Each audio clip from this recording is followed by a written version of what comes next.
All right, what we're going to do now is we've got three vectors here, vector A, B, and vector C. We want to find the sum of the following three vectors. We've done this problem already before using trigonometry, so cosine law and sine law to find the resultant. This time around, we're going to do this using components.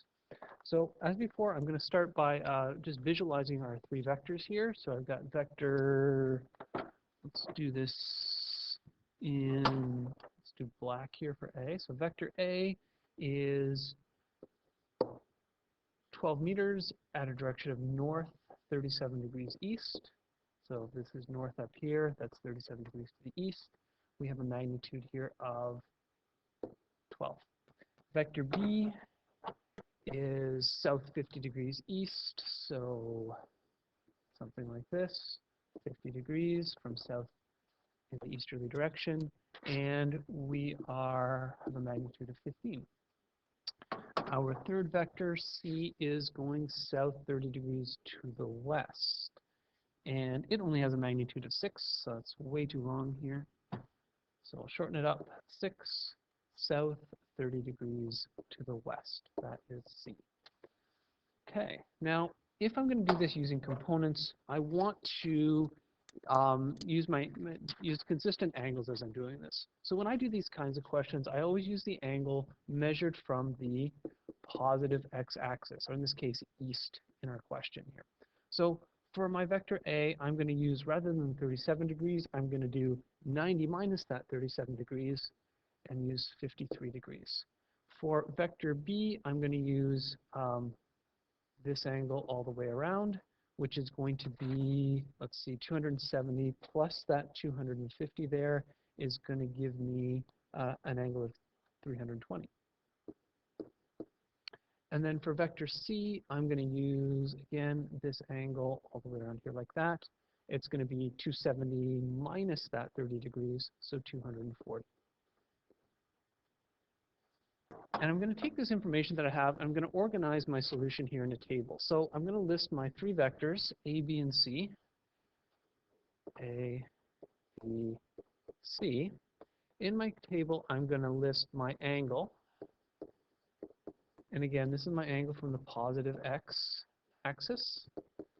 And then for each one, I'm going to calculate my horizontal component and my vertical component. We'll leave ourselves a lot of space to do that. So our angles, we calculated, that's those angles in red. So for A, I want to use an angle of 53 degrees. For B, I want to use an angle of 320 degrees. And then for C, I'm going to use that angle of 240 degrees. My calculation of my x components is going to be the same for each of my three vectors. It's going to be the magnitude times the cosine of that angle. So for A, it's going to be 12 cos 53 degrees. We'll work that out in a second. For angle B, it's going to be 15 cos. The angle is 320 degrees. And for C, the angle is going to be 6 times the cosine of our angle is 240 degrees. So punching these into our calculators, I get 7.22. I get 11.49. And then for for vector C, I get -3. And it's the negative that's kind of important here. So we know if we look at our three vectors here, our vector A is going towards the north and towards the east, so in the positive x direction. Our vector B is going to the south and towards the east. So again, that component is going to be in the positive x direction. Vector C is going in the opposite x direction way. It's going towards the west. So its x component is going to be negative. Using the angle measured from the positive x-axis, like I've done in this first row of the table here, gives us the sign on our component automatically. So this is a positive 7.22, this is a positive 11.49, and a -3. If you use some other angle, you have to do a little bit more thinking about whether you're going to use cosine or sine when you're calculating your component, and you have to figure out also, based on how the diagram is drawn, whether your components are positive or negative. If you use the same angle every time, that angle measured from the positive x-axis, the directions of your components come out of the calculation automatically. So that's going to work as well when we do our y components. So instead of using cos, I'm going to use sine here. So it's going to be 12 sine 53 degrees. It's going to be 15 sine 320 degrees. It's going to be 6 sine 240 degrees. Doing some calculator work here, I get 9.58, which is positive. I get negative 9.64, and I get negative 5.20. Okay. Does this make sense based on our drawings here? Well, let's see. A is going up towards the north, so positive y direction, but B and C are going towards the south, so their y components are going to be negative.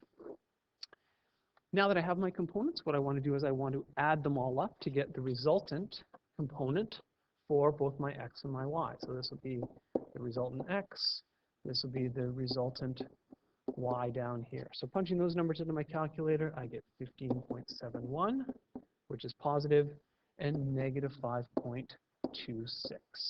So with those two components in hand, first let's calculate the magnitude of the resultant. So we know that the magnitude of the resultant squared, we're just using Pythagorean theorem here, it's going to be 15.71 squared plus 5.26 squared. It doesn't matter if I include the negative or not, because when I square it, I'm going to, the negative goes away anyways.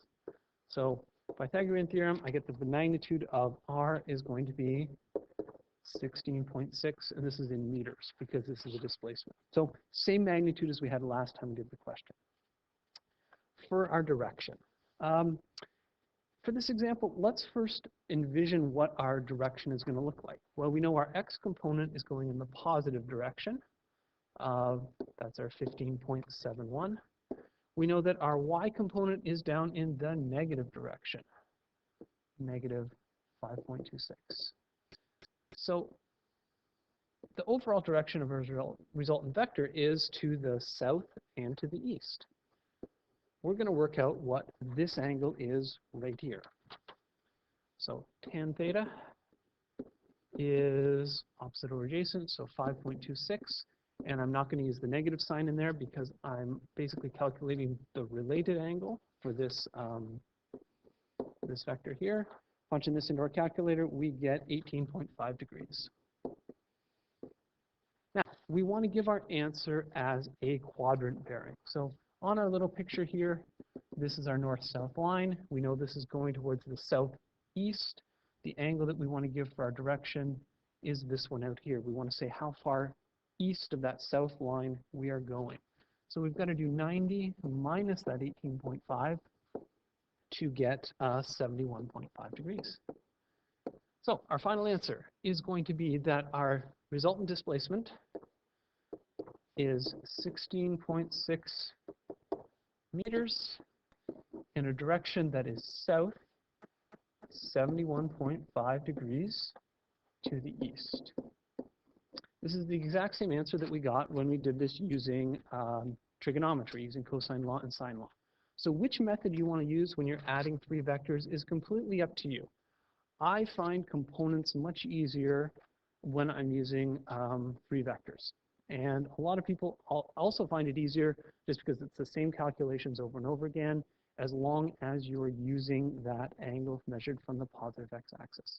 If you like trigonometry, feel free to use trigonometry when adding three vectors.